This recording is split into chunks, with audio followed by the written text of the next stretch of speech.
जय श्रीराम. श्रीराम विजय ग्रंथ अध्याय 10. अयोध्येतून प्रभू रामचंद्र वनवासाला निघाले.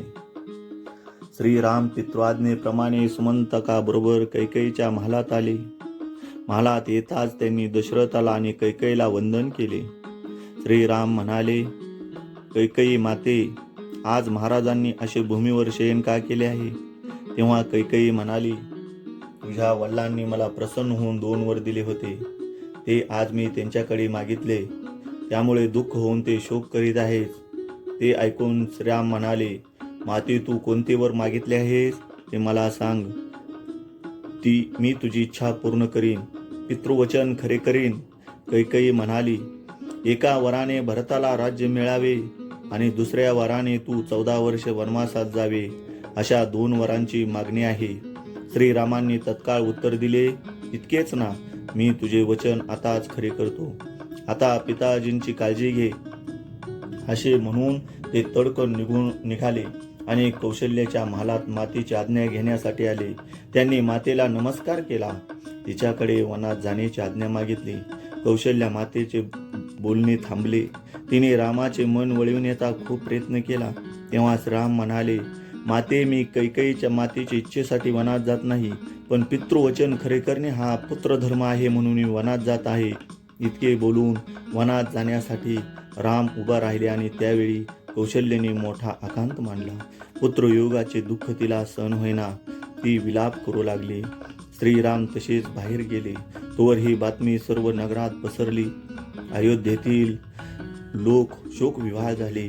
त्यावेळी लक्ष्मण रामाला म्हणाला, प्रभू रामचंद्रा, ही बातमी ऐकून माझा राग अनावर झाला आहे. सगळी अयोध्ये नगरी दुःखात बुडाली आहे.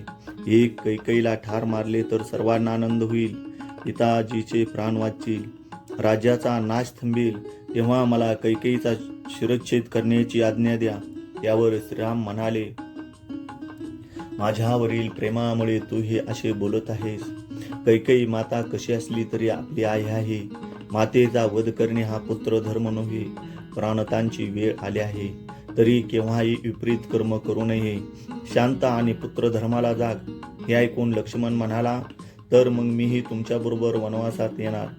तुमच्याशिवाय एक क्षणभर मी इथे राहणार नाही. तेव्हा सुमित्रा मातेची आज्ञा घेतल्यावर त्यांनी लक्ष्मणाला बरोबर घेतले आणि उर्मिलेचाही होकार घेतला.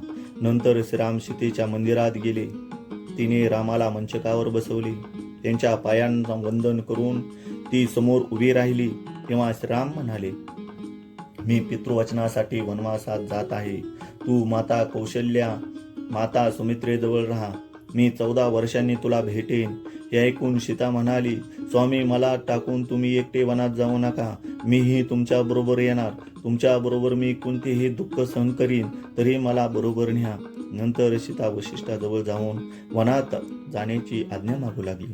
कुलगुरू वशिष्ठांनी सर्व गोष्टी विचारात करून सीतेला आणि लक्ष्मणाला बरोबर नेण्याची रामाला आज्ञा केली. नंतर रामाने आपली वस्त्रभूषणे गुरुपुत्राच्या पत्नीला दिली. याचकांचा खूप दानधर्म केला. नंतर राम, लक्ष्मण आणि सीता तिघेही वनवासाला जायला तयार झाले. सर्व नागरिकांना अत्यंत दुःख झाले. सर्वत्र हाहाकार उडाला. राम, लक्ष्मण आणि सीतेला पाहण्यासाठी राजवाड्यासमोर असंख्य स्त्रीपुरुष जमले. त्यांच्या नेत्रातून अश्रूंच्या धारा वाहत होत्या. वनात जाण्यापूर्वी राम, लक्ष्मण सीतेसह कैकेयीच्या मंदिरात आले. त्यांनी दशरथास आणि कैकेयीला नमस्कार केला. राम नम्रपणे वनात जाण्यासाठी आज्ञा दोघांजवळ मागू लागला. तेव्हा रामाला जवळ बसवून त्याला कुरवाळी दशरथ म्हणाले, रामा, तू वनात गेल्यावर माझे प्राण राहणार नाहीत. सुकुमारा, 14 वर्ष वनात तू कशी काढणार?